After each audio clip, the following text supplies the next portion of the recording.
My name is Mike Sayer. I'm Senior Organizer and Training Coordinator with Southern Echo. I'm also one of the founders of Southern Echo. And as part of our work, Census and Redistricting has been a major focus. Why? Because the census process is designed to create an accurate and full count of where everybody is. Why is this important? Because we need to know that in order to be able to draw accurate and fair political districts, whether at the municipal level or the county level, the state level, or the congressional level. Why is this important to us? Because redistricting has been used since the passage of the 1965 Voting Rights Act to continue to exclude the effective participation of people of color in Mississippi, black citizens, from fair opportunity to elect representatives of their own choice, people who will be accountable to their needs and interests, people who will be looking out for them as well as everybody else. So we need fair districts. In order to have those fair districts, they need to be based on an accurate census count. Now, why is the opportunity to elect accountable representatives important to us? Because the key is that this is the only way you can impact the formation of public policy and the implementation of public policy, and in that way the community's interests can be addressed. Now, from our point of view, in order to do that effectively, the community has to come together. It has to build organizations that are accountable to the community, that have the capacity, the tools, and the skills with which to engage effectively in the policy formation process and in the process of requiring public officials to implement those policies in a way that's fair to everybody involved. So that's been a major focus of ours.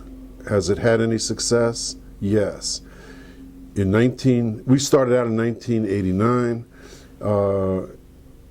When we founded ECHO, we began our census and redistricting work in 1990 and 1991.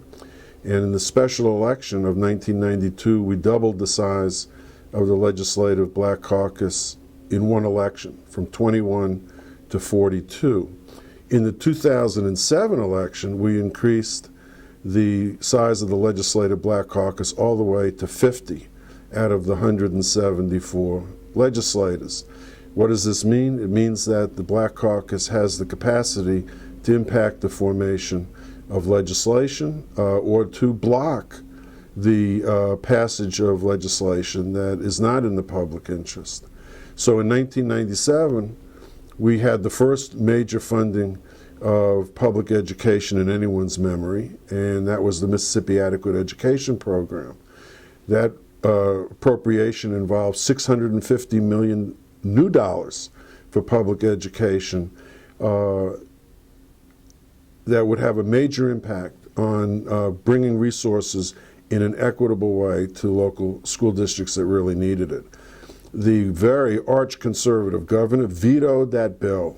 He said it was throwing good money after bad, and what would be best would be if we reopened the Parchment Penitentiary up in the Delta and put all these welfare women to work on the plantation rather than putting that money into education.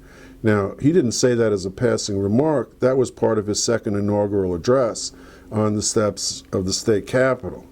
Well, the Legislative Black Caucus, which had doubled in size in 1992 and it had increased in the 1995 regular election, said that it wouldn't accept a compromise on the $650 million. What was being proposed was that it be compromised down to $380 million. They led the fight to override the veto.